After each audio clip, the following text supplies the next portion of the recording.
Bom dia, pessoal. Então, finalizando a nossa quarta APC do terceiro bimestre. Então, eu espero que vocês tenham aprendido alguma coisa sobre a questão da lógica. Gostaria de parabenizar todos aqueles que estão se dedicando e fazendo bem feito, e aqueles também que estão entrando em contato, esclarecendo as dúvidas. A gente está aí para isso. Então, estamos à disposição, mas os alunos têm que vir atrás da gente. Essa APC agora, que como eu falei no vídeo da aula passada, eu gostaria que vocês prestassem bem atenção, né, nas atividades passadas, que é uma espécie de revisão do conteúdo, certo? Então, quem não aprendeu tem a chance de aprender, de fazer. Não coloquei muito texto, mais a questão do exercício mesmo, porque a ideia aqui é que vocês entendam. Conteúdo você já tem. O mais importante agora é exercitar. Se não conseguir, tem que tentar, tem que entrar em contato até vocês conseguirem. São noções básicas que eu quero que vocês aprendam em lógica. São bem simples. Aliás, são complexas a princípio, né? Talvez um dos conteúdos mais complexos de filosofia do terceiro ano, mas depois que você consegue pegar, aprender o mínimo, você vai entender que é até divertido, é até interessante.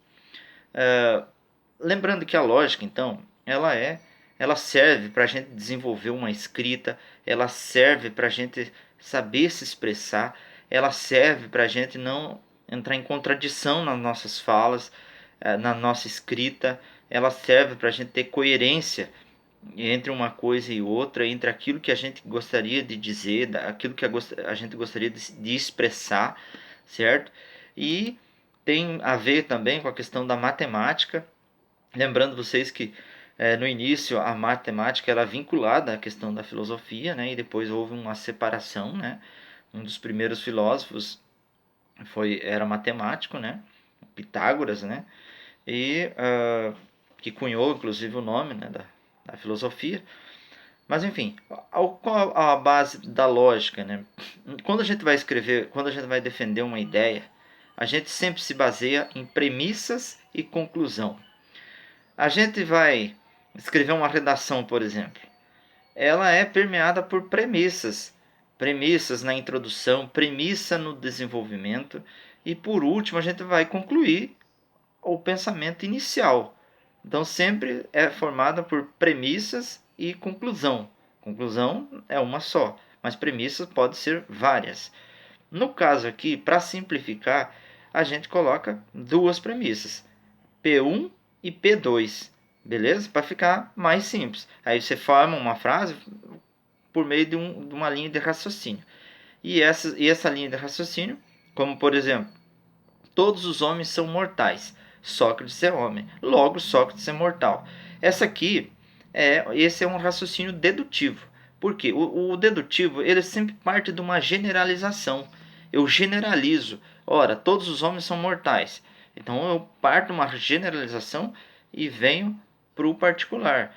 Então significa que se Sócrates é homem, logo ele é mortal, porque todos os homens são mortais. Sócrates sendo um homem, é óbvio que Sócrates também é mortal. Tem um raciocínio lógico dedutivo. Se eu fosse usar esse termo, a mesma frase para um raciocínio indutivo, eu faria da seguinte forma: o meu vizinho, o homem, é mortal. Sócrates é homem, logo Sócrates é mortal. Né? Eu posso somar vários homens e chegar à mesma conclusão se eu tivesse usado o raciocínio dedutivo. Só que esse é o raciocínio indutivo. Qual a diferença? O raciocínio indutivo é uma soma de fatos que me induz à conclusão. É uma soma. E o indutivo sempre parte de uma probabilidade. Ora, se eu que sou homem sou mortal, o meu vizinho que é homem também é mortal, fulano de tal que é homem é mortal, ora, significa que todos os homens são mortais.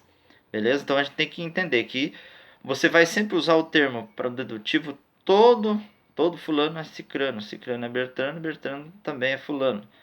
Mais ou menos nesse sentido. E o indutivo sempre vai partir de um caso particular, um homem, dois homens, três homens, até chegar à conclusão de ser mortal ou não, certo? Lembre-se sempre dessa diferença entre o dedutivo e o indutivo. Aí as atividades.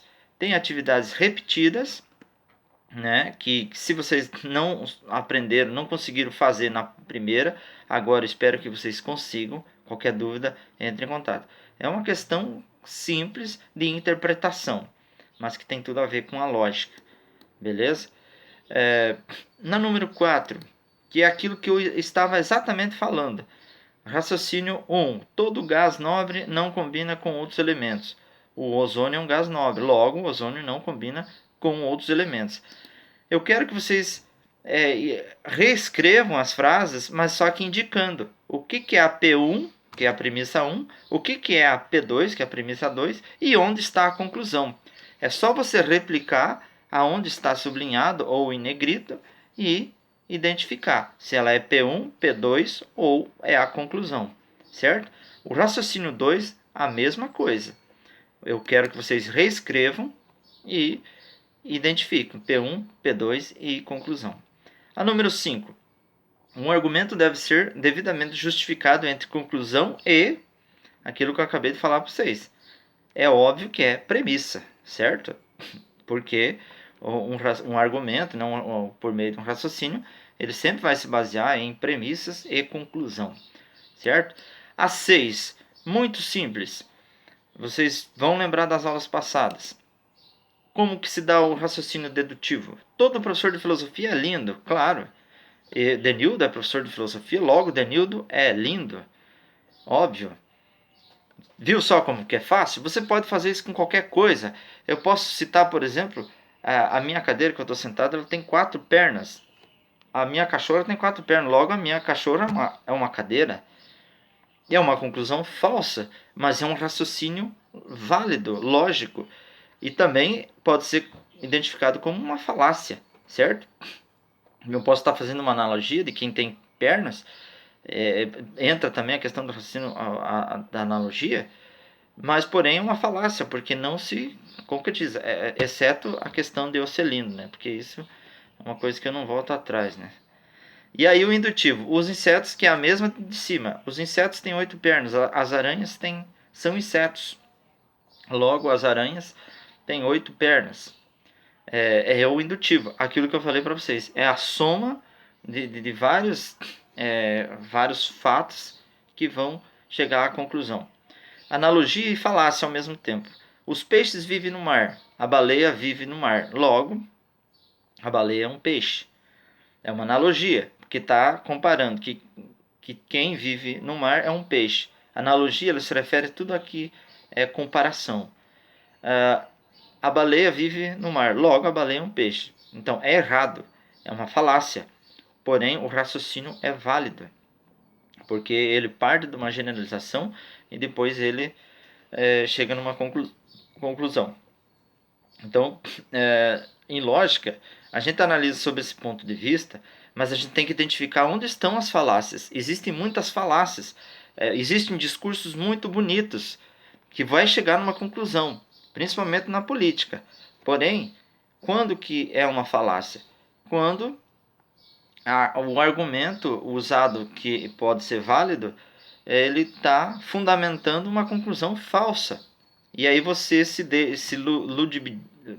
deixa ludibriar pelo discurso muito bem feito, mas que no fundo é uma falácia, porque não se concretiza, não é concreto, não é real, não é verdadeiro, certo? E aí, por último, vocês vão escrever sobre a questão do jogo de xadrez. Vocês vão lembrar que o jogo de xadrez ele estimula a nossa memória, ele é muito interessante para o raciocínio lógico.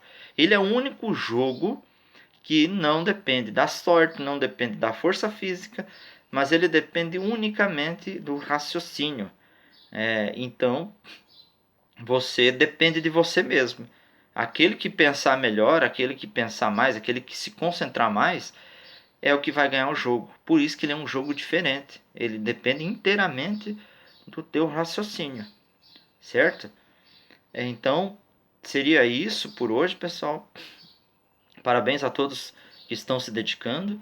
E quem não está se dedicando, vamos levar a sério. E se tiver alguma dúvida, me chame que eu estarei ajudando vocês, certo? Então, um bom dia a todos e até mais.